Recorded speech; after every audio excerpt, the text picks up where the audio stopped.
The moment Eleanor Voss overheard her own betrothed say she was worthless to any man who wanted a family, she understood with brutal clarity that the life she had carefully built in Redemption Creek, Colorado, was already ash. It was the autumn of 1878, and the town of Redemption Creek sat nestled against the eastern slope of the Rocky Mountains, like a coin dropped carelessly into the grass. It had a church, a saloon, a livery stable, and enough gossip to fill 3 newspapers, which meant that a woman's secrets rarely stayed her own for long. Eleanor had known this when she arrived 3 years prior, a widow of 24 with a small inheritance, a modest skill with a needle, and a sorrow she carried the way other women carried their reticules, close to the body, out of plain sight. She had come from Denver with her first husband, Thomas Voss, a land surveyor who loved her with simple, undemanding devotion and who had died of a fever in the winter of 1876, leaving her with a small house on Birch Street, enough money to survive for a year or two, and the knowledge delivered to her by 2 separate physicians with twin expressions of practiced sympathy that she would never carry a child to term. She had lost 2 pregnancies before Thomas died, both early, both accompanied by the kind of grief that does not announce itself loudly, but instead settles into the bones like cold water. The doctor said her womb was compromised. They used words she did not fully understand, but whose meaning was devastatingly clear. She was barren. She would remain so. After Thomas died, life continued in the way life does when it does not ask your permission. She opened a small seamstress shop on the main street of Redemption Creek, and she was good at it. Her stitches were fine. Her eye for cut and proportion was genuine, and she had a quiet manner that made women feel comfortable bringing her their problems along with their mending. She made wedding dresses and christening gowns and Sunday shirts, and she swallowed whatever ache rose in her throat when she was asked to hem a baptism gown. She became known as a sensible woman, a capable woman, a woman who had survived hardship with her dignity intact. Then came Harrison Cole.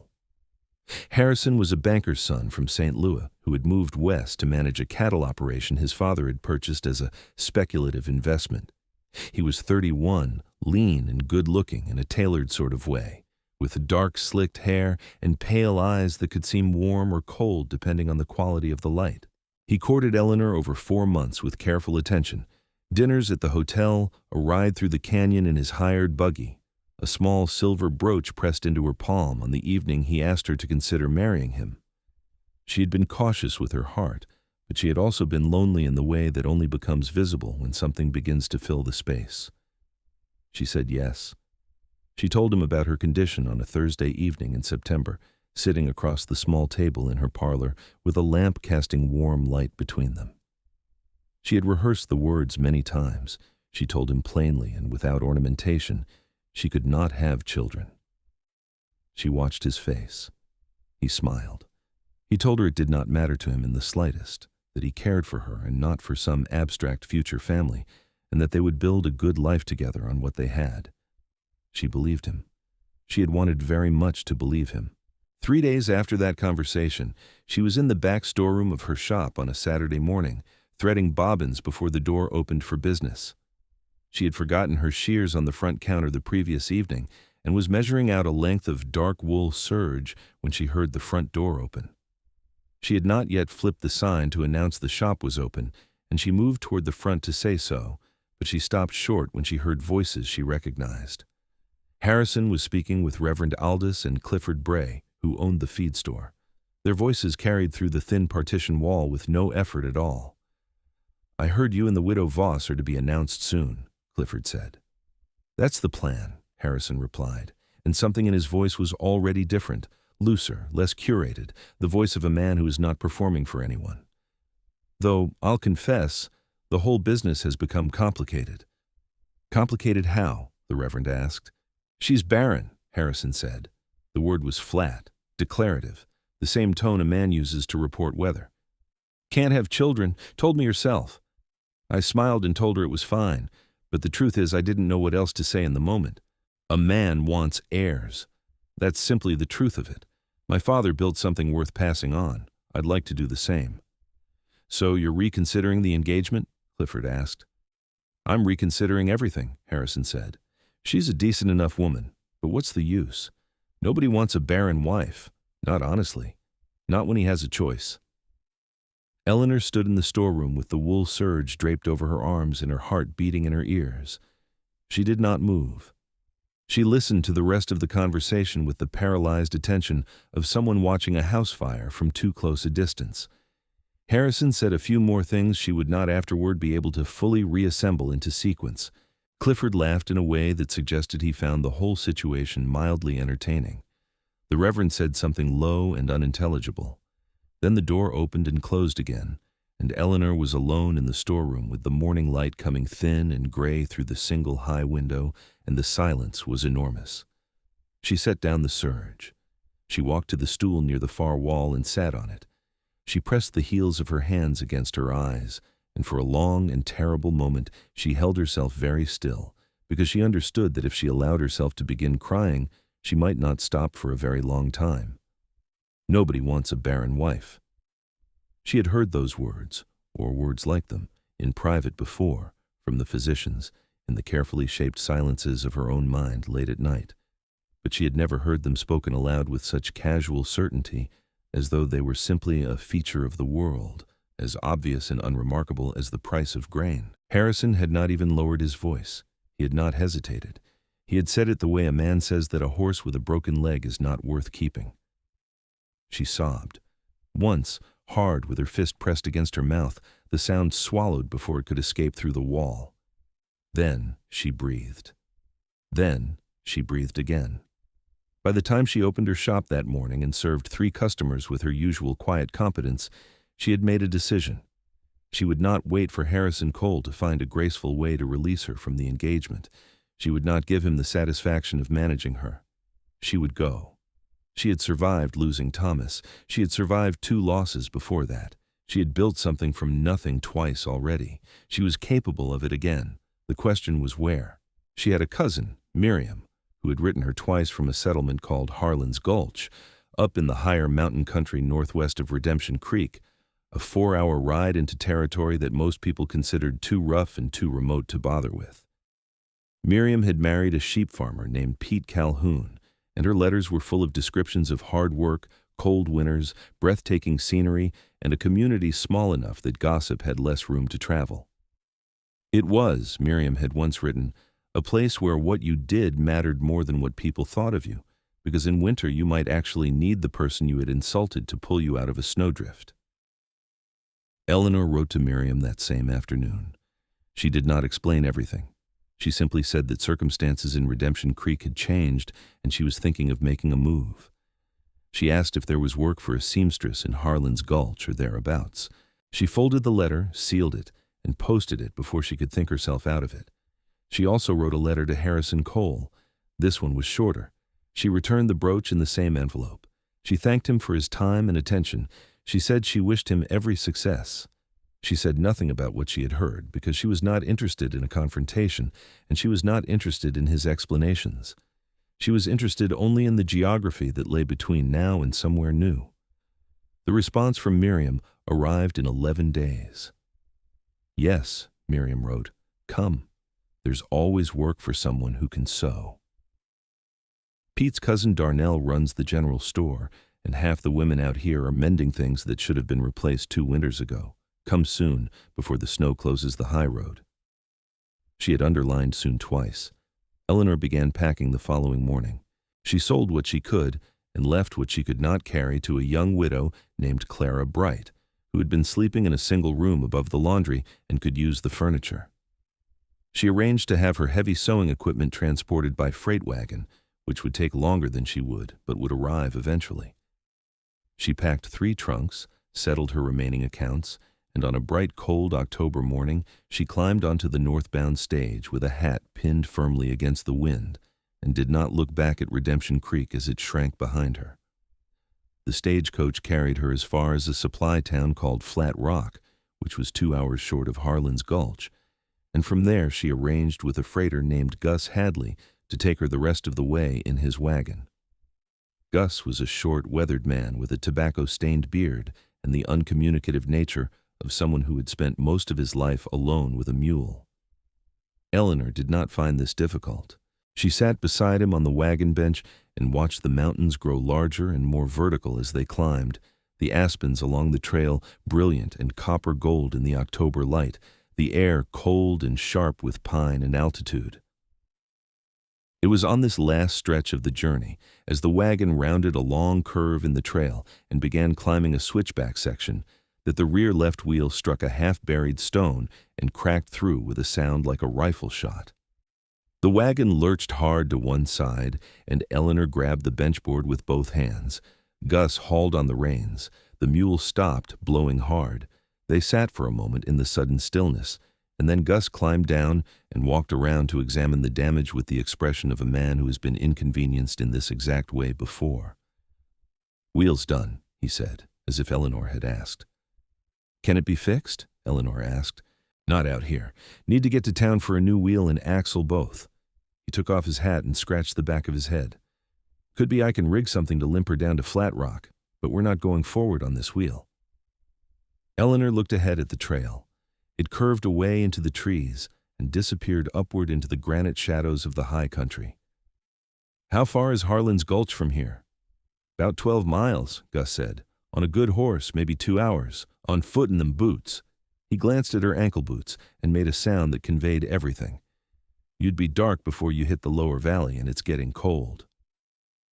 They were discussing the limited options. There were not many, when Eleanor heard something moving through the trees to the east of the trail. Not quietly. Whatever it was large, and it was coming deliberately in their direction, crashing through the underbrush with a confidence that small animals do not have. Gus put his hand on the rifle he kept wedged under the bench seat. Eleanor stood still. The trees at the edge of the trail parted, and the man who stepped out onto the dirt road was the largest human being Eleanor had seen in her life.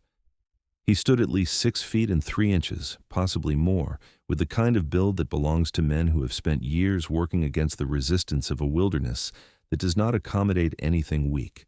His shoulders were enormous, his chest broad as a barn door under a flannel shirt rolled to the elbows despite the cold, his forearms roped with muscle that moved visibly even at rest.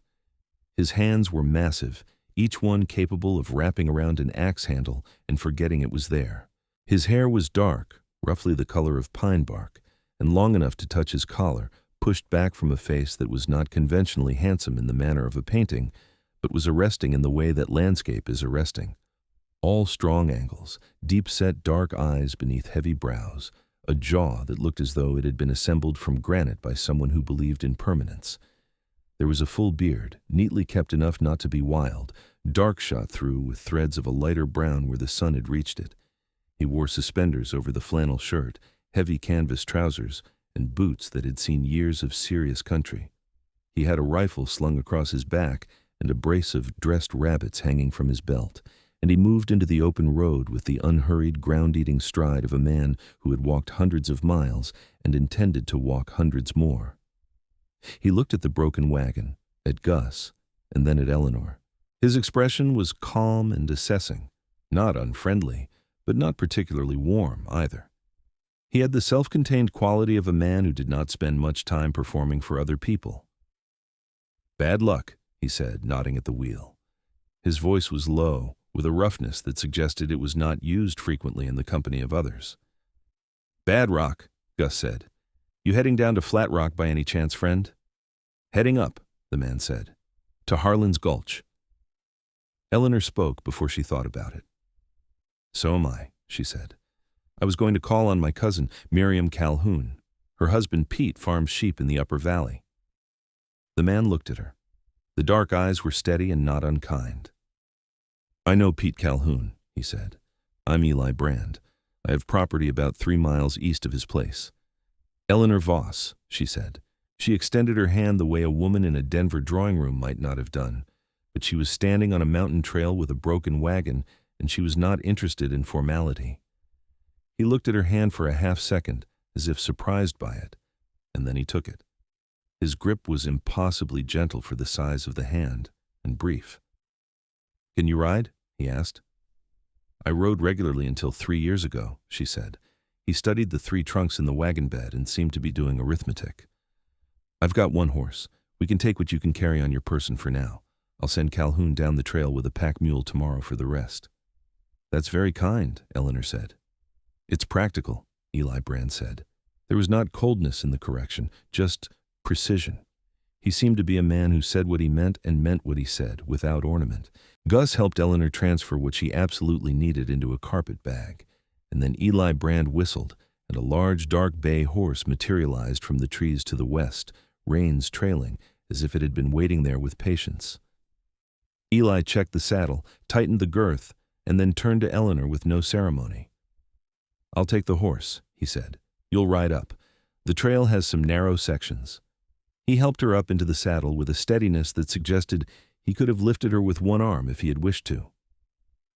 Eleanor arranged her skirts, settled her carpet bag across her lap, and watched as Eli Brand took the reins at the horse's head and began walking up the mountain trail as if this were simply a thing that happened in the course of ordinary days.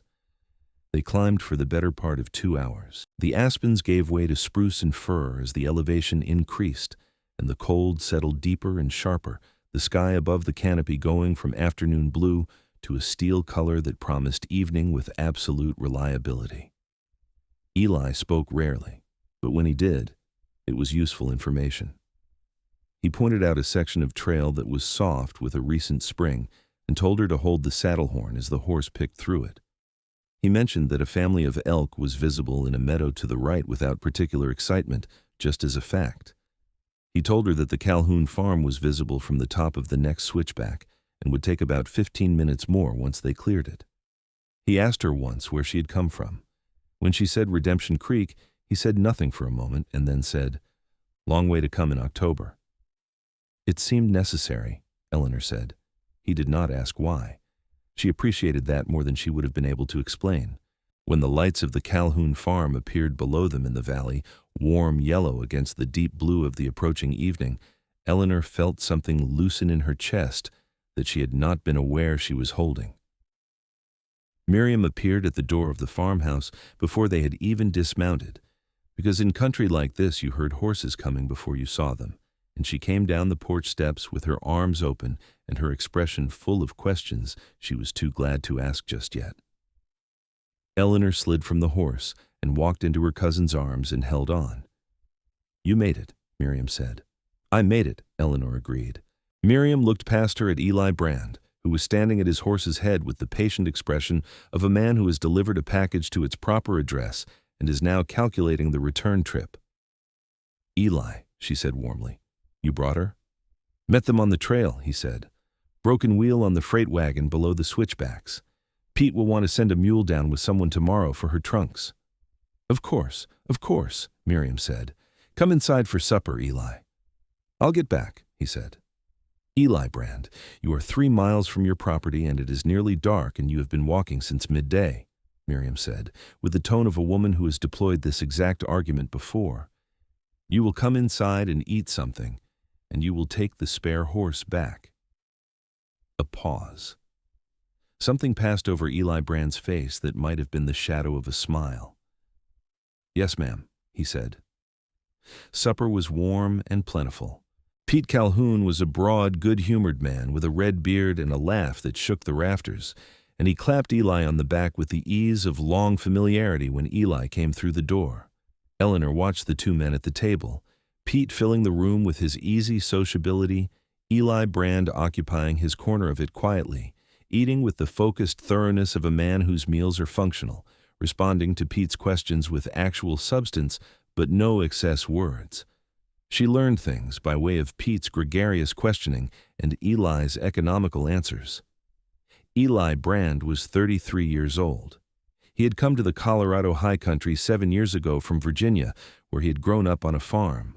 He had bought land up against the mountain's eastern shoulder, 200 acres, which he had expanded to 400 by purchasing a neighboring claim, and he ran cattle through the summer and hunted and trapped through the winter, selling fur and hides through the Flat Rock trading post.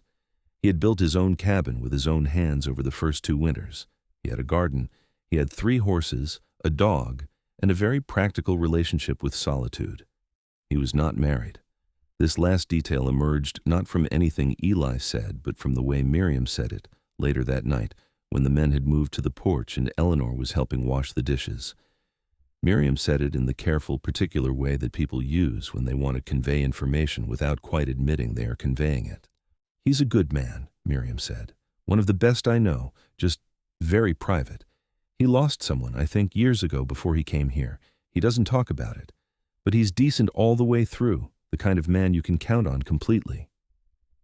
"He was very kind on the trail," Eleanor said. She was looking at the dish in her hands and not at Miriam. "He's always kind," Miriam said. "He just doesn't make a show of it." Eleanor slept that night in the small spare room off the kitchen, under 2 wool blankets, while the wind came down off the mountain and pressed against the window glass.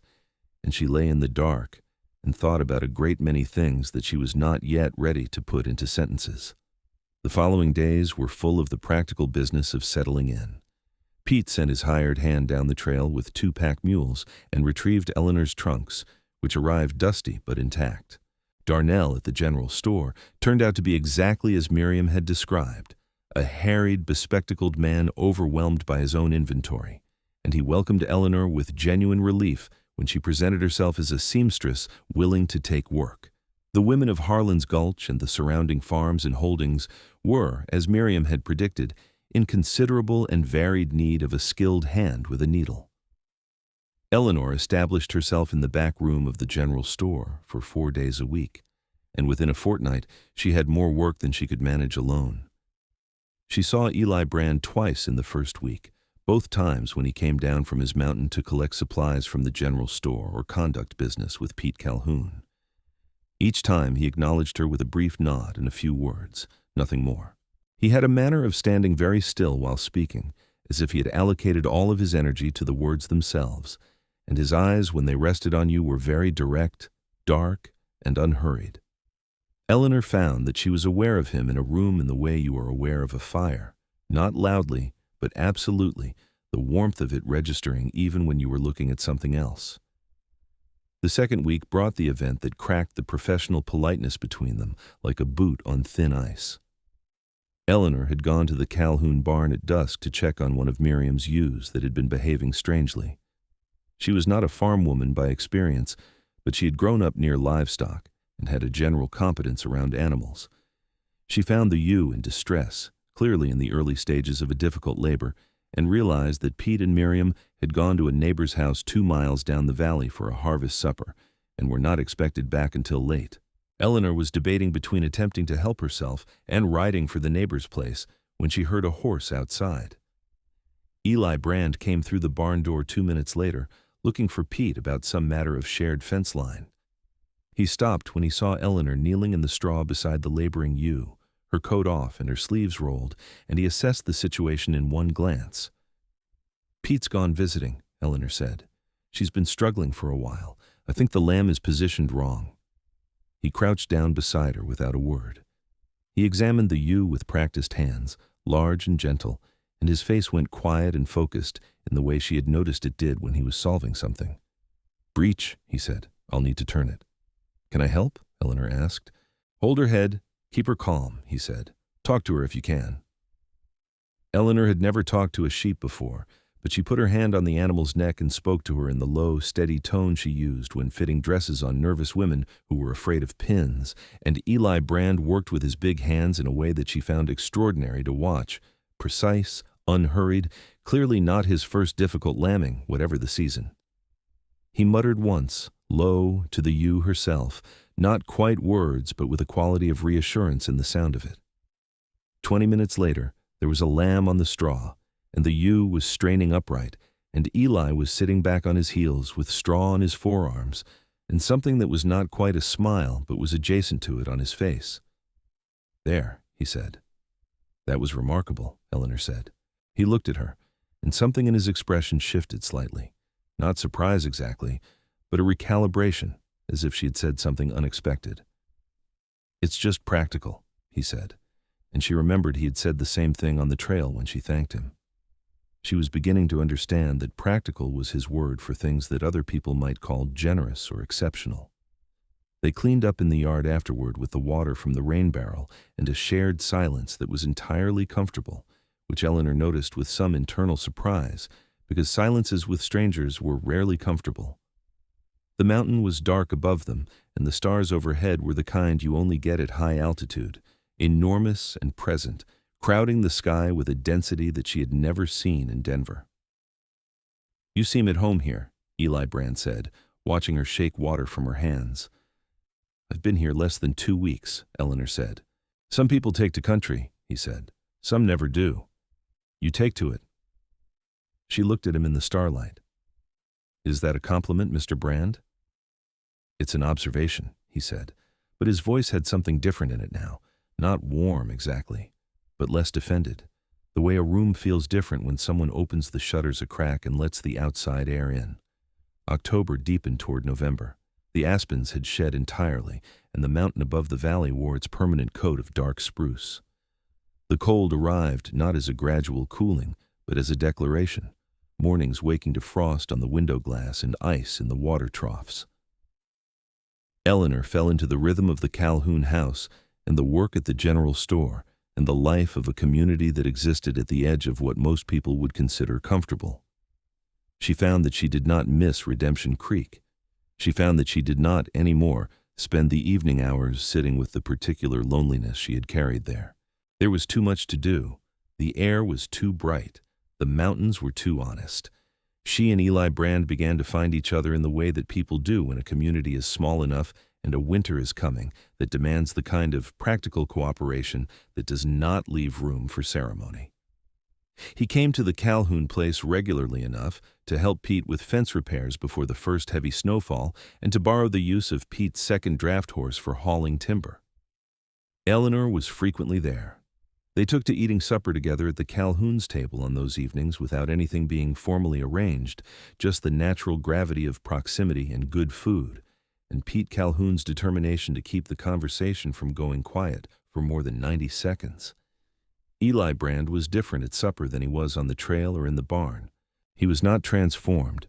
He was still the economy of movement and measured speech that she'd come to recognize as simply his nature.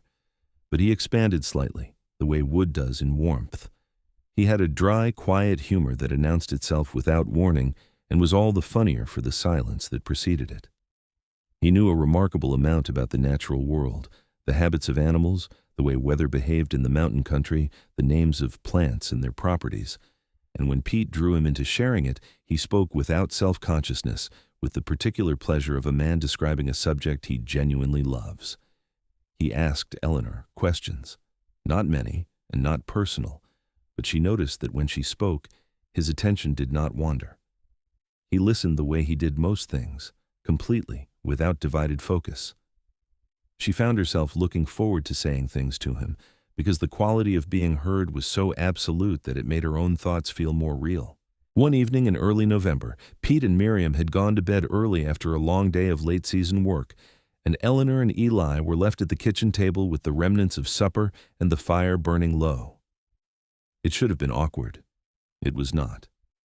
They talked for an hour, the longest conversation they had yet had, about things that slid gradually from the practical into the personal. He told her about Virginia, about the farm his father had kept, about the decision to come west, not what had driven him away, but what had called him forward, which was a distinction she noted. He said he had wanted land that was genuinely wild, country that pushed back, because he had discovered in himself a need for that resistance. He said the mountains had given him something he could not precisely name. "Peace?" Eleanor offered. "Purpose," he said. "Peace too, but purpose first." She told him about her seamstress work, about the years in Denver with Thomas, about coming to Redemption Creek. She did not tell him about Harrison Cole, but she told him that she had left when she understood she was not wanted in the way she had hoped to be.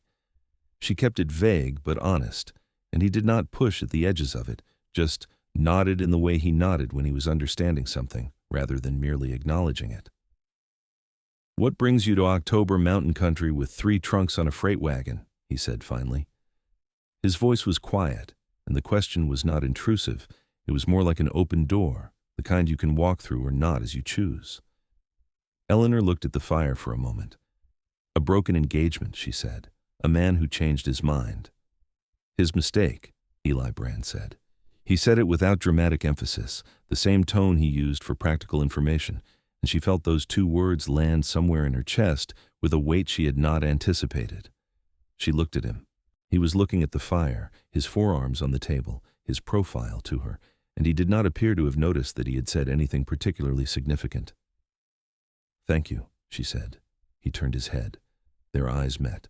Something passed between them in the firelight that was slow and warm and without hurry, the way certain things happen when they are real rather than performed.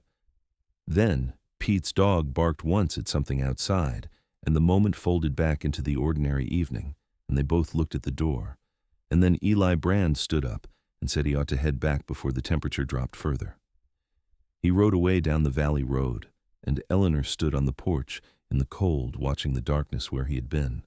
And she thought, "Be careful, Eleanor. You have been here before." But she also thought, "This is not the same." November brought the first serious snowfall, 2 feet overnight, and the valley transformed into something that belonged to a different world, silent and white and enormous, the peaks disappearing into cloud, and the spruces wearing their white mantles with the gravity of clergy. Eleanor had expected to find the isolation difficult. She found instead that the snow made everything more focused. There were fewer people to navigate. The world had helpfully narrowed itself to what was near and what was known. She baked with Miriam, she sewed by the window in the afternoon light, she read from Pete's small shelf of books in the evenings, and she grew more deeply herself than she had felt in years. Eli Brand was snowed in on his property for a week after the first storm, and when he next appeared at the Calhoun farm, he was bearing firewood, an enormous quantity of it, split and stacked in the wagon bed with geometric precision, which he unloaded without being asked, stacking it under the shelter of the porch overhang with the methodical pleasure of a man who finds satisfaction in useful work. Eleanor brought him coffee when he finished, because it was cold, and it seemed the correct thing to do, and they stood on the porch together in the pale winter light drinking it, while the breath came from their mouths in small pale clouds. "You didn't have to do that," she said, gesturing at the woodpile. "Winter's long up here," he said. "Pete hasn't had time to get his stores right. He's been good to me. It's fair." "Practical," Eleanor said, and she let just a little of her amusement color the word. He glanced at her, and there it was, the shadow of the smile again, fuller this time, reaching the dark eyes for a brief moment. "Something like that," he said. The smile did something to his face that rearranged it entirely. The hard angles went soft at the edges, and she saw in it the man underneath the mountain, younger, less defended, capable of ease. She looked away before he could notice her noticing.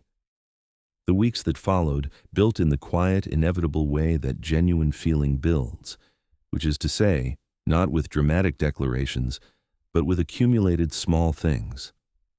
He began stopping by more frequently. She began keeping coffee on the fire in the afternoons. He fixed the Calhoun fence posts that had been worked loose by the frost. She mended his heavy canvas work jacket at his request, and when she returned it to him and he put it on and it fit perfectly across those enormous shoulders, she felt a satisfaction in the workmanship that had nothing to do with professional pride. He brought game down from the mountain, elk and deer and rabbit, which he distributed between his own stores and the Calhoun's larder without making a ceremony of it. When he found her one afternoon struggling with a stuck window frame in the spare room, he fixed it in under 3 minutes, and then looked at her in a way that said he had been wanting to fix that window for some time and had been waiting for permission he did not know how to ask for. In mid-November, he asked her if she would like to see his property. He said it simply, standing in the doorway of the general store while she finished threading a new bobbin, as though it were a question about directions. She looked up at him, and he was watching her with that steady, undemanding attention, and she thought, yes. She said yes. They rode out on a Saturday morning, her on the Calhoun's borrowed mare, him on his big bay, the snow deep on either side of the trail, and the sky a hard, brilliant blue above the trees. The 3 miles to his land felt short in the cold clarity of the morning, and then the trail crested a low ridge, and she saw it. The cabin sat on the edge of a meadow that dropped away to the south, overlooking the valley below, with the mountain rising steeply behind it, and a stand of enormous aspens to the east, their white bark vivid against the dark spruces. The cabin itself was solid and undecorated, built from logs he had felled himself, she knew, chinked with careful precision, the roof steep enough to shed snow, a wide porch running across the front with 2 plain chairs and a bench. A barn stood 30 feet to the north, and beyond it a fenced paddock where 2 other horses stood companionably in the cold. There was a woodpile the size of a small building along the east wall. Everything was ordered and maintained, and nothing was wasted. "You built all of this?" Eleanor said. "Over about 2 years," he said. "The barn first, then the cabin, then the fencing." She tried to imagine it. This man, alone in the silence of the mountain, building these walls 1 log at a time through 2 winters. There was something about the image that moved her in a way she could not quite categorize. Not pity, something closer to recognition. She knew about building something from nothing in a cold season, even if her materials had been different. He showed her the inside of the cabin with a quietness that she realized was self-consciousness, the only time she had seen him be anything less than entirely self-possessed. The interior was spare and orderly and completely honest: a stone fireplace, a plank table, a bed with a thick quilt, shelves of carefully arranged tools and provisions, 3 books, and a window on the south wall framing the valley below like a painting. There was no decoration for its own sake, but there was a single pine bough and a clay jug on the table, which was so unexpected in that functional space that she stopped and looked at it. "Miriam," he said, seeing her notice. "She brings things sometimes when she comes to leave food." There was a faint color in his face under the beard, barely visible but there. "It's lovely," Eleanor said. She meant the cabin, the view, the pine bough, the whole of it.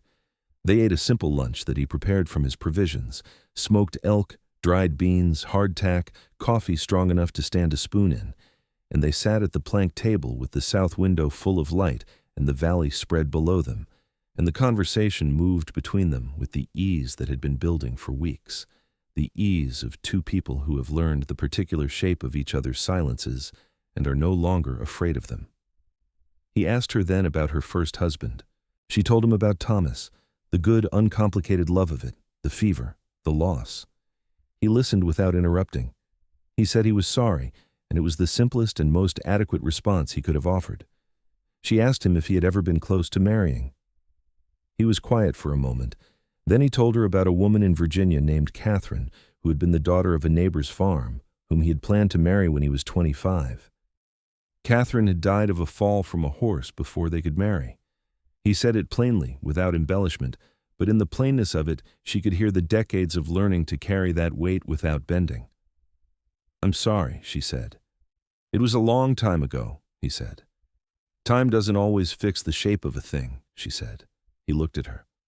"No," he agreed. "It doesn't." Something settled between them in that moment, a mutual recognition. They had both survived the kind of grief that does not declare itself loudly. They understood each other on that ground, without needing to say so. She returned to the Calhoun farm that afternoon with the knowledge that something had changed and was continuing to change, and that she was not afraid of it. December arrived with a week of bitter cold that kept everyone closer to their fires and reduced the social life of Harlan's Gulch to a minimum. Eleanor's sewing work slowed with the weather, and she found herself with more time in the evenings to sit with Miriam by the fire while Pete worked on his accounts or read. Miriam had the perceptive quality of someone who notices things but does not speak until spoken to, and Eleanor had learned to read the small signals that meant she was waiting. One evening, Eleanor said, "He's a remarkable man, Eli Brand." Miriam said nothing. She kept her eyes on her own sewing. "He is very kind," Eleanor continued. "He just doesn't announce it." "No," Miriam agreed. "He doesn't announce much." Eleanor looked at the fire. "I have feelings that I did not expect to have," she said. "Or perhaps I expected them and was trying not to. I am not entirely sure." Miriam set her sewing down and looked at her cousin with the full attention she had been withholding. "Does he know?" she asked. "I don't know what he knows," Eleanor said. "He's not an easy man to read." "He looks at you," Miriam said simply. "When you're in a room, he looks at you the way a man looks at something he's afraid of losing." She paused. "I don't think he's afraid of many things, so the looking is significant." Eleanor felt heat in her face. "Miriam." "I'm just telling you what I see," Miriam said, and picked up her sewing again. The cold broke at the end of the first week of December, briefly, and the valley had 3 days of brilliant clear weather that brought people out of their houses into the thin winter sunshine with the relief of prisoners given an hour in a yard. There was an informal gathering at the Hadley farm on the second of those days, food brought and shared, the fiddle taken out, children running wild in the snow. Eleanor went with the Calhouns, and Eli Brand was there, because in a community this size, everyone was always there. She arrived to find him in conversation with a woman named Agnes Dell, who was somewhere in her late 20s, pretty in a direct, uncomplicated way, and who was speaking to Eli with an attentiveness that Eleanor recognized and did not enjoy recognizing. Agnes Dell was a widow with a young son and a farm she was managing alone since her husband had died the previous spring, and she had been, from what Eleanor had gathered, among the neighbors who had brought food to Eli's property during the worst of the early winter cold. Eleanor told herself this was information without significance. She helped set out the food. She spoke with 3 different women about their mending. She drank cider that had gone pleasantly hard in a barrel left in the cold. She did not watch Eli Brand and Agnes Dell, except that she did, in the peripheral way that is worse than watching directly, because it is less honest. At some point in the afternoon, while Pete Calhoun was sawing away at a spirited version of a reel on his fiddle, and several couples were making a creditable attempt at dancing in the packed snow of the yard, Eli appeared beside her at the fence where she had retreated to observe. He handed her a cup of cider without comment. Thank you, she said. They stood in companionable silence for a moment. The music was bright and the light was low and gold, the way December afternoon light is at altitude, and the children were making excessive noise near the barn, and everything was warm in a way that had nothing to do with temperature. "You sew well," he said out of nowhere. She looked at him. "I believe you mentioned that once before," she said. "I'm saying it again," he said. There was something different in his voice, a quality she had not heard before. He was looking at the dancing, not at her, his jaw set, and she had the impression he was working up to something that was not coming naturally to him. "What is it, Eli?" she said quietly. He turned and looked at her then. In the low afternoon light, his eyes were very dark and very direct and slightly unsettled, which on his face was as visible as a shout would be on another man's. He opened his mouth and then closed it. He looked away and then back. "I was going to say something straightforward," he said, "but I'm finding it harder than I expected." "Take your time," Eleanor said. He exhaled through his nose. "I think about you," he said. "When I'm on my own, which is most of the time, I think about the things you say. I've been doing that for a while, and I thought it would pass, but it hasn't. I'm not a man who's easy with words, and I know that. But I didn't think it was honest to keep quiet about it." Eleanor looked at him for a long moment. The fiddle was going, and Pete was calling for another round of the reel, and Eli Brand was standing beside her with the most exposed expression she had ever seen on his face, which was still more contained than most men's ordinary expressions, but which she had learned to read. "I think about you too," she said. "I have been for some time." He breathed. She could see his shoulders release something they had been holding.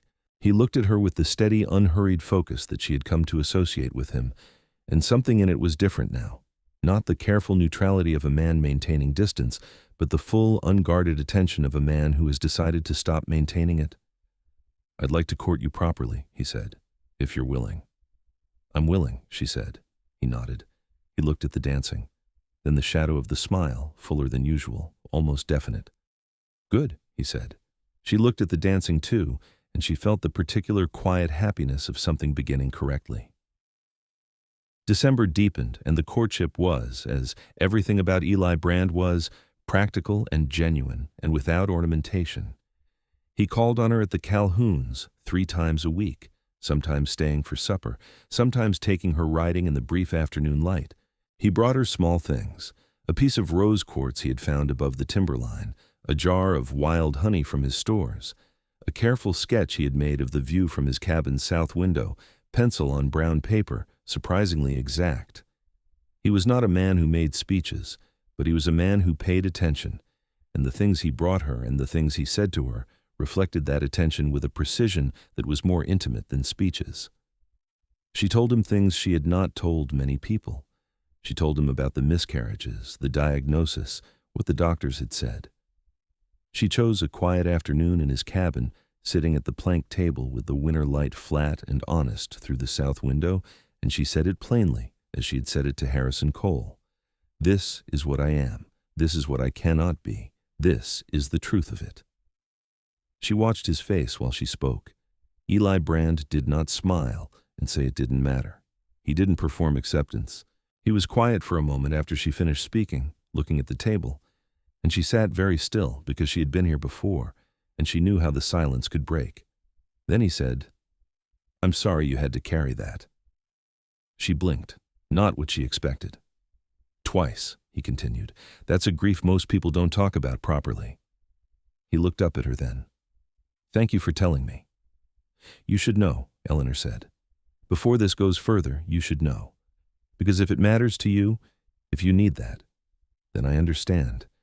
And I would rather know now than—" "Eleanor." His voice was quiet, but it stopped her completely. She looked at him. He was leaning forward slightly, his enormous forearms on the table, his face full of that unhurried gravity. He said, "I have been alone on this mountain for 7 years. I've had exactly the life I chose and nothing beyond it. I'm not looking at you and thinking about children. I'm looking at you and thinking about you. That's all. That's everything." She felt her throat tighten. "Harrison, the man in Redemption Creek, he said that nobody wants a barren wife." She had not planned to say his name or repeat those words, but they came out of her with the pressure of something that had been held too long. She heard them in the cold cabin air and felt the familiar humiliation of them, even here, even months later. Eli Brand's jaw hardened for a brief moment, the only sign of anger she had seen in him, and it was not directed at her. He was still for 1 beat, 2. Then he reached across the table with one large hand and covered both of hers where they lay pressed flat against the wood. He was wrong, Eli said, and then he stood, drawing her gently up with him, and when she was on her feet and looking up at him, he put one hand against her face with a tenderness that was extraordinary in its contrast to his size, the gentleness possible only in people of great strength, and he kissed her. It was not a dramatic kiss. It was slow and certain and warm, and it held in it the quality of something that had been considered and decided and committed to, the way everything about Eli Brand was. When he drew back, he kept his hand against her face and looked at her steadily. "You are enough," he said, "exactly as you are. You are more than enough." She brought her hands up to his chest and she held on, and the tears she had been keeping back since a morning in a storeroom in October came finally, briefly, without the old shame, just the release of something that had been clenched too long finding a place to let go. He held her. He was immovable as the mountain behind his cabin, and she let herself lean against that immovability, and it held. After a time, she laughed a little, wiping her eyes, and looked up at him. "I got your shirt wet," she said. "It will dry," he said, and the smile was fully present now, real and unguarded and transforming his face, and she thought she had never seen anything so beautiful in her life. They were engaged in January.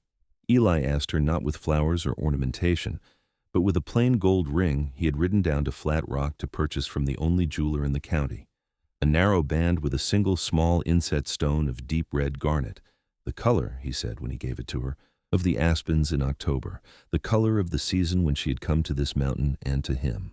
He asked her at his cabin in the evening, with the fire going and the snow coming down outside, and she said yes before he had finished the sentence, and he put the ring on her hand with steady fingers, and then pulled her close and held her for a long time without saying anything, just the fire and the snow and the fact of the two of them.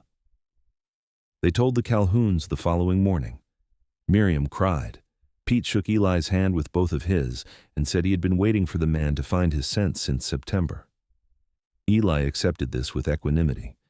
The wedding was planned for late March, when the worst of the winter would have passed and the high road would be passable enough for people to travel. Eleanor wrote the news to a few people in Denver and did not write it to anyone in Redemption Creek. She was not interested in sending news to that town. The life she had there was finished. This was her life now. January and February were the deep winter months, long and cold and white, and Eleanor divided her time between the Calhoun farm and Eli's cabin, spending several days a week at the higher property with Miriam's blessing and the full understanding of everyone in Harlan's Gulch that this was a settled arrangement. The mountain community had its own codes, and among them was a practical understanding that people in remote country needed to move in the direction of their lives without waiting for perfect weather or conventional timing.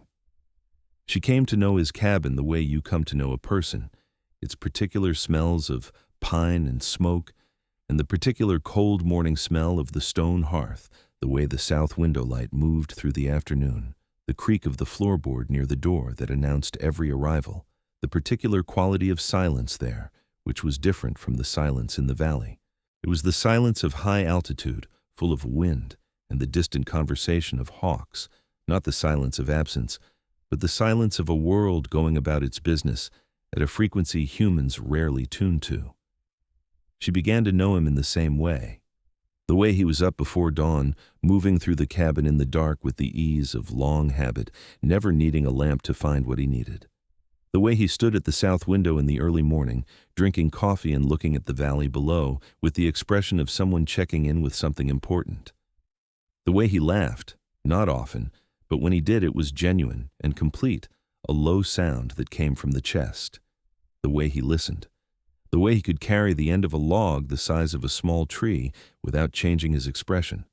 The way he fell asleep as soon as he lay down, with the clean conscience of a man whose labor fills his days entirely. She loved him. She had known it for some time and had been cautious about placing the word on the feeling, the way you are cautious about placing weight on new ice. But in the deep winter months in his cabin, she stopped being cautious. The feeling was load-bearing. It held. She told him one evening. She said, "I love you, Eli." She said it simply, the way she had learned to say true things to him without ornament. He put down the tool he had been mending and looked at her for a moment, and the expression on his face was the most unguarded she had ever seen it.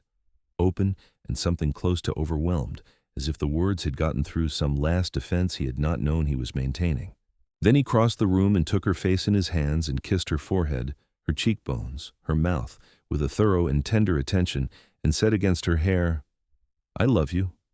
I have loved you since you talked to that you in the barn," and she actually calmed down.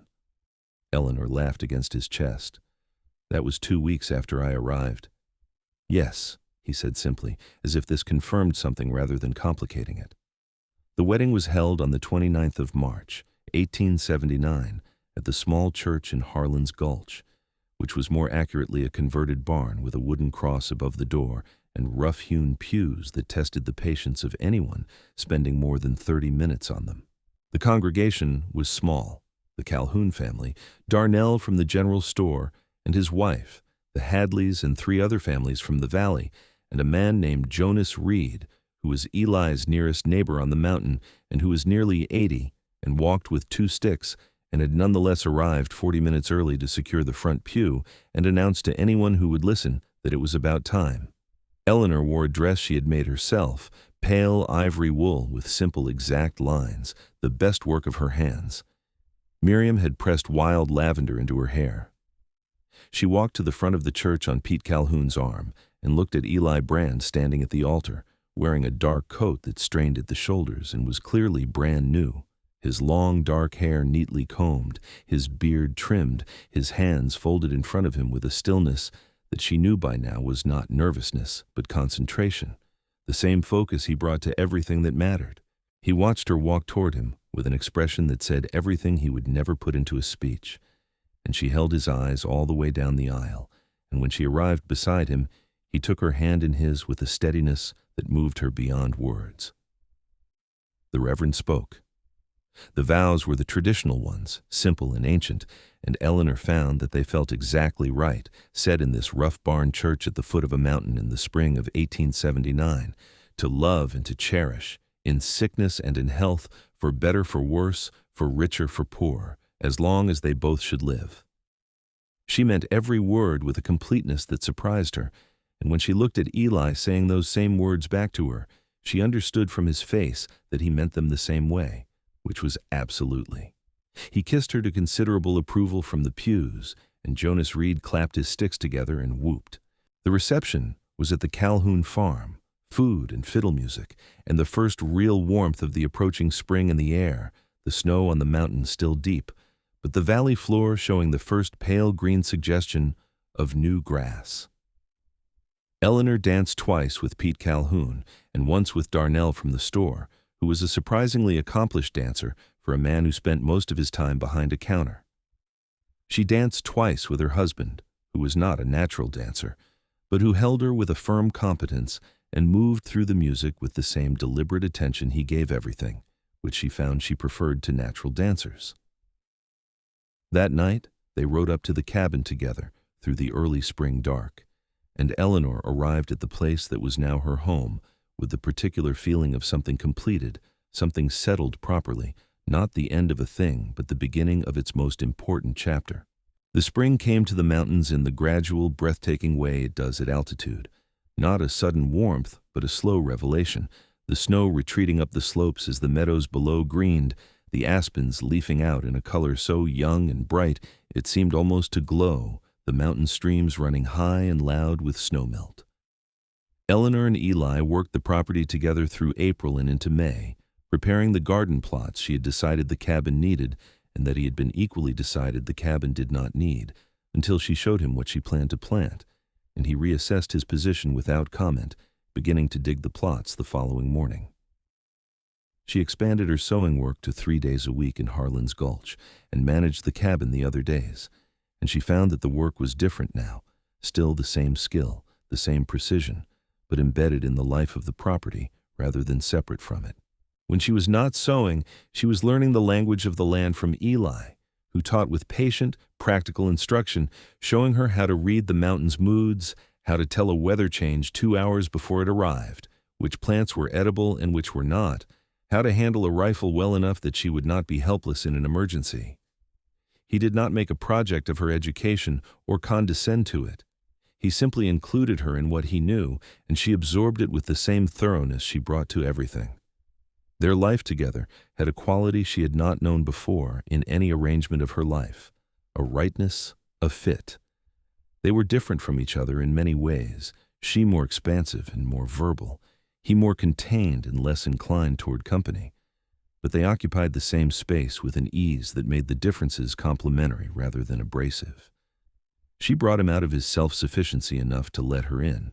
He brought her into a stillness and a directness she had always wanted but never found modeled. They argued occasionally about practical things, the placement of the new fence section, the wisdom of hosting a gathering at the cabin before the garden was established, and the arguments were brief and clean and resolved without residue, because neither of them was interested in victory, only in what was right. In the early summer, something happened that neither of them expected, and that the doctors in Denver had said could not happen. Eleanor missed her monthly. She set the fact aside, because she had been told clearly enough what her body was and what it was not capable of, and she had accepted that, and she was not willing to let hope construct something from nothing that would then collapse and take more of her with it. She said nothing to Eli. She went about the work of the June days and kept herself busy with the garden and the sewing and the life they were building, and she waited. She missed a second month. She felt different, not dramatically, but in the way that women who have been pregnant before and lost it recognize a certain gravity, a certain settling of the body into a different relationship with itself. She sat with it alone for another 2 weeks, afraid of it, not quite believing it, holding it the way you hold something fragile in both hands and walk very carefully. She told Eli on a July evening, sitting on the porch in the warm mountain dark, with the fireflies going in the meadow below and the stars enormous overhead. She told him carefully, with all the appropriate qualifications, that she did not know for certain, that the doctors had been very clear about her situation, that she was frightened to say it out loud in case the saying of it destroyed it. Eli said nothing for a long moment. He was very still beside her. "How do you feel?" he asked. "Different," she said. "The same way I felt before the others, but earlier and more sustained." He put his arm around her, and she leaned into his side, and he rested his chin on top of her head. "Whatever it is, we face it," he said. "If it continues, we are glad. If it doesn't, we face that too." "You're not going to be cautiously optimistic at me?" she said. "I'm going to sit here with you," he said, "and be exactly as cautious or optimistic as the situation requires, and not before." She turned her face against his shoulder. "That is an extremely Eli Brand answer," she said. "Yes," he agreed. The pregnancy continued. In August, she rode down to Flat Rock and saw the physician there, a practical woman named Dr. Abigail Crane, who had come west from Philadelphia to practice medicine in a place that actually needed it. Dr. Crane examined her with thorough competence and confirmed what Eleanor had been afraid to fully believe. She was carrying a child, she was in excellent health, and while the history she described warranted careful attention, there was every reason to think things were proceeding normally. Eleanor rode back up the mountain road in the warm afternoon light and cried all the way, not from grief, but from an emotion for which she did not quite have a name, the particular quality of grace, she supposed, the sensation of being given something you had stopped asking for, which is the only way grace truly arrives. She told Eli that evening.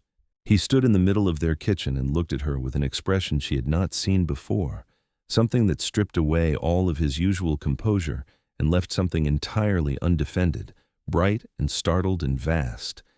And then he crossed to her in 2 steps and held her face in his hands and kissed her with a fervor that was not about passion, but about gratitude. And she felt it exactly that way. The summer moved into fall, and Eleanor's pregnancy progressed with the steady, uncomplicated purpose of a thing happening exactly as it should. Dr. Crane came to the cabin twice at Eli's insistence and pronounced everything well on both occasions. He had modified his behavior in ways he did not announce. He was simply there, more consistently present, finding reasons to be within reach. He carried things she had not asked him to carry. He watched her with that steady, dark attention and said nothing, because there was nothing that needed saying. His care expressed itself in action, and she received it in kind. October came, and with it the aspens again in their copper-gold brilliance, and Eleanor stood on the porch of their cabin one afternoon, with one hand on the substantial curve of her middle, and watched the mountain light go golden across the valley below. And she thought about the October morning the previous year, when she had sat in a storeroom, with her heart broken in a very specific place, and had not known how to imagine what the future held. She could not have imagined this. She would not have dared. The winter came again, and this time Eleanor's position in the cabin was different. She was no longer learning the rhythms of the place, but living them from the inside, and the particular intimacy of a mountain winter felt different from within a family than it had felt from the outside of one.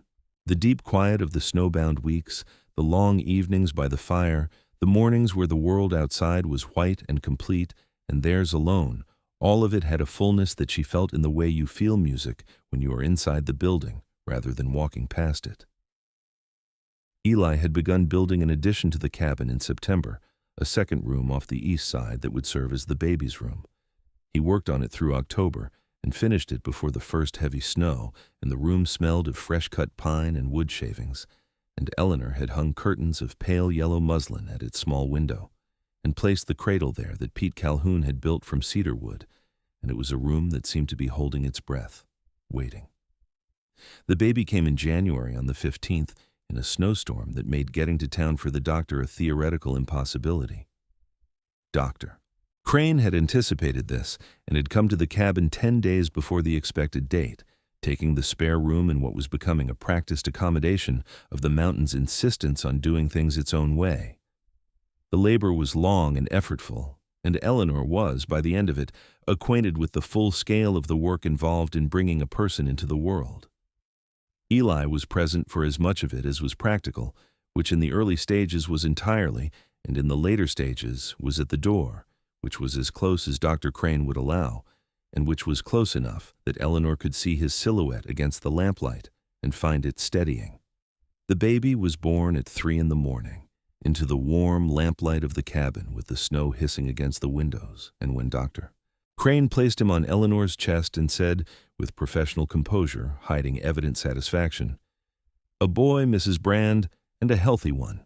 Eleanor looked down at her son's red, furious face and felt something tear open in her that was not grief, but its opposite, the largest, most ungovernable feeling she had ever had, flooding everything. Eli came in. He stood beside the bed and looked at his son for a long moment, and the expression on his face was beyond anything Eleanor had words for. He sat on the edge of the bed, carefully, this enormous man making himself small and careful around the new life in the room, and he touched the baby's head with one finger from the hand that could split a log with a single stroke, with a tenderness so absolute it was almost unbearable to witness. "Hello," he said to his son very quietly. The baby, who had no idea what he had arrived into but seemed to be forming opinions, gripped Eli's finger with one tiny fist. "He has your grip," Eleanor said. Eli looked at her with wet eyes. He did not wipe them. He was not a man who apologized for feeling things. "Are you well?" he asked her. "I'm the best I've ever been," Eleanor said, which was true in a way that was too large to say adequately, so she said it simply and let it stand. They named the boy Thomas for her first husband because she had loved him truly and he deserved to be remembered, with the middle name Eli had chosen, which was James, after his father in Virginia.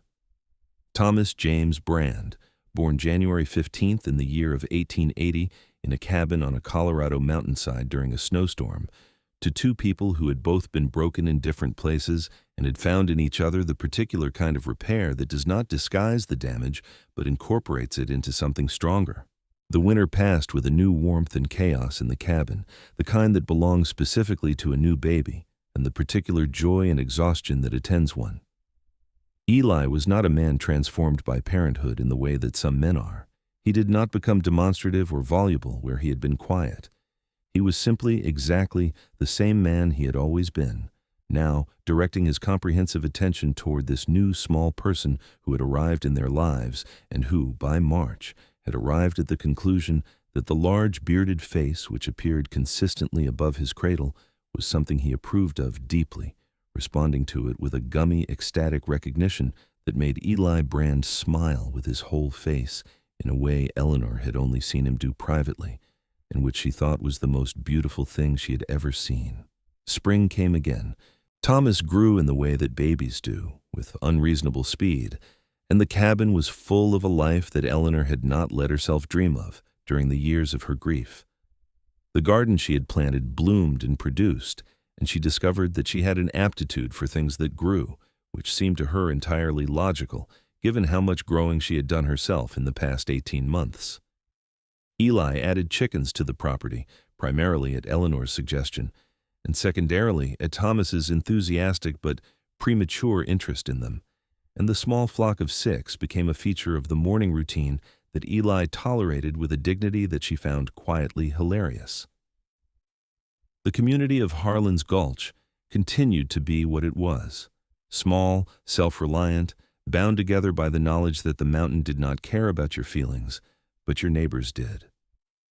Eleanor's position in it was different now than it had been when she arrived. She had come as a stranger, and she had become someone the community knew entirely. Her sewing work had grown, not in hours, but in significance. She had made wedding dresses for 2 women in the valley, a suit for Darnell's son's confirmation, christening gowns that she stitched with a particularity of care that had everything to do with knowing what it cost to want them. She was someone people brought their real problems to, because she was a woman who had had real problems and had not been diminished by them, and that quality, in a small community, is worth more than gold. Agnes Dell had married the previous fall, a farmer from a valley 2 settlements over, and if Eleanor had ever spent 10 minutes worrying about Agnes Dell and Eli Brand, she had long since retrieved those 10 minutes and put them to better use. Harrison Cole did not reach them. His name came up once in a letter from a woman Eleanor had been friendly with in Redemption Creek, who mentioned in passing that Harrison had married a banker's daughter from St. Louis and had gone back east with her. Eleanor read this, folded the letter, and thought, good. She thought nothing else about it. In the summer of 1881, when Thomas was a year and a half old and fully committed to using every piece of furniture in the cabin as either a support or a launching pad, Eleanor discovered she was pregnant again. She told Eli in the same place she had told him the first time, on the porch in the evening, with the meadow warm and full of sound below them and Thomas asleep inside. This time, Eli did not go still with contained emotion. He pulled her to him immediately, both arms around her, and kissed her temple and said, "Again," in a tone of enormous gratitude that had nothing of surprise in it and everything of grace. "Again," she agreed against his chest. The second pregnancy was easier than the first, or perhaps she was less afraid of it, which amounts to the same thing. Dr. Crane came again in the autumn, staying in the Calhoun guest room this time, and delivered a second boy in November, smaller than Thomas had been, with a shock of dark hair and eyes that would clearly be his father's, and a disposition from the first hour of his life that suggested he intended to be heard. They named him Robert. 2 boys in a cabin on a Colorado mountain, born in the years after a woman had been told she was not enough and had found a man who knew she was more than enough and had built a life that bore him out completely. The years that followed were full in the way that good lives are full, not spectacular, not undisturbed, but dense with the substance of real things. Eli's cattle operation grew as the decade turned, and he hired a hand named Marcus Cooper, who had come west from Kansas with a stoic work ethic and a gift for horses that impressed even Eli. The cabin was extended again in 1882, a full second room and a broader kitchen, and Eleanor had her own space finally for the serious sewing work she continued to do for the community. She trained a girl of 17 named Bessie Yates, whose father worked the mine at the far end of the valley and who had a gift for stitching that deserved cultivation, and she was both teacher and employer with the particular pleasure of someone passing on something that had sustained them. Thomas, at 4, was deeply interested in every piece of outdoor machinery and livestock on the property.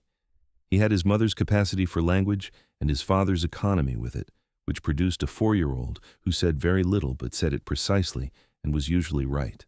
Robert, at 3, had different plans. He was loud and social and full of a warmth that radiated in all directions, and he was the one who turned Jonas Reed, who was now 84 and barely able to walk without his sticks, into a reliable visitor to the cabin by the simple expedient of always sitting in the old man's lap when he arrived and showing him things he had found. Eli Brand watched his sons and his wife with an attention that had not diminished in any degree from the day he had decided to stop maintaining distance and let himself be known. If anything, it had grown deeper, because there was more to see.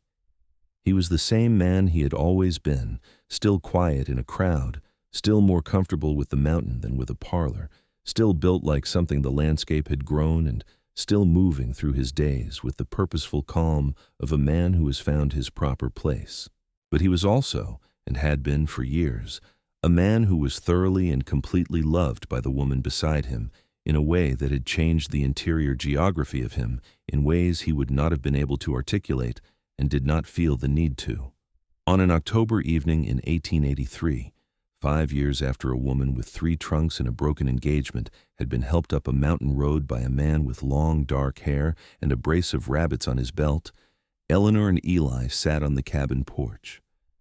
The aspens were in their full October fire, and the valley below was gold and orange and deep green, and the sky above the mountain was the particular deep blue of an October evening at altitude that she had come to believe was the most beautiful color in the world.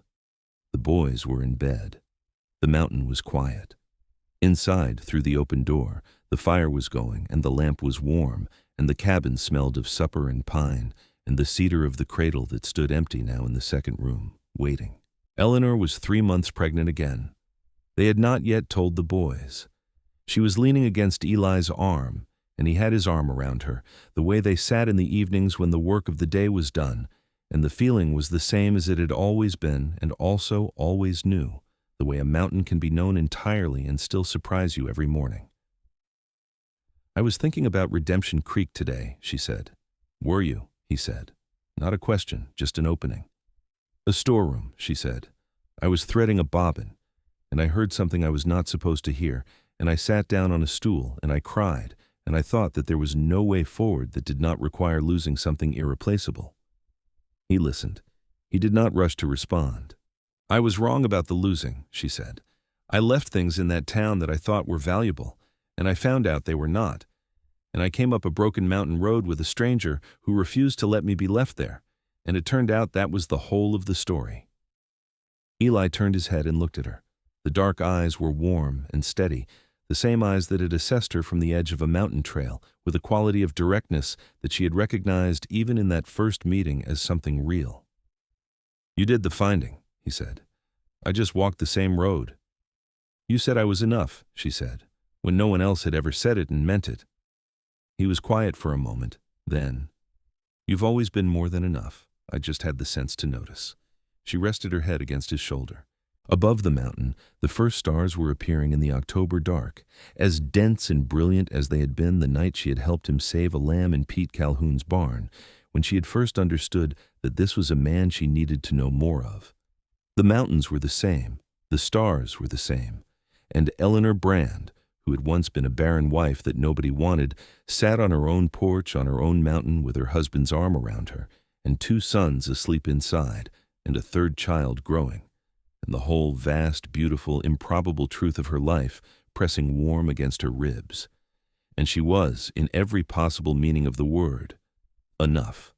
Inside the cabin, a log shifted in the fireplace and sent a brief column of sparks up the chimney. The mountain breathed its cool October breath across the porch. Eli Brand pulled his wife a little closer because the evening was getting cold, and because she was there, and because he had not run out of reasons to. Far below, in the valley, the lights of Harlan's Gulch came on one by one in the early dark, each one a household, a life, a particular warmth held against the mountain winter. They were known in those houses. They were part of the fabric of that small and honest community. They had helped with harvests, and been helped with them, had brought food to sick neighbors and received it back, had contributed to the life of the place in the way that people contribute, who understand that what you put into a community is what gives it its capacity to sustain you when you need sustaining.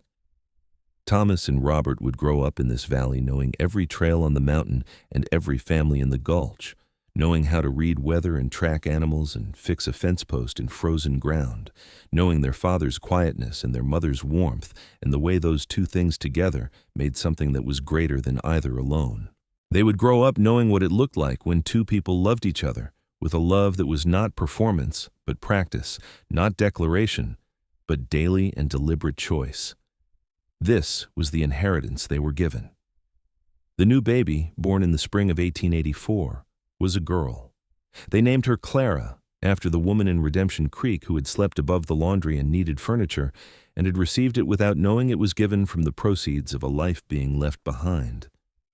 She came into the world with her mother's brown eyes and her father's stubborn set of jaw and an expression, from her very first week, of someone who had opinions and intended to share them.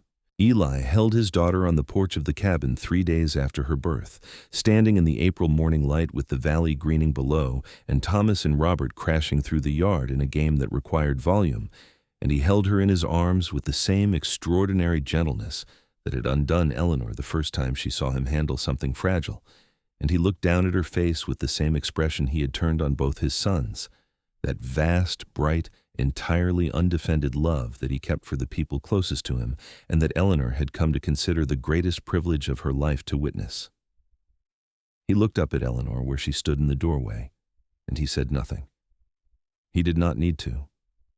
She saw everything she needed to see in his face, the whole of it, the whole of them, the whole of what they had built from the raw material of their separate losses and separate arrivals, was there in that look. She smiled at him. He smiled back. He smiled. The mountain was behind them, and the valley was ahead, and the sky was enormous and clear and blue, and all the doors were open, and everything was resolved, and everything was right.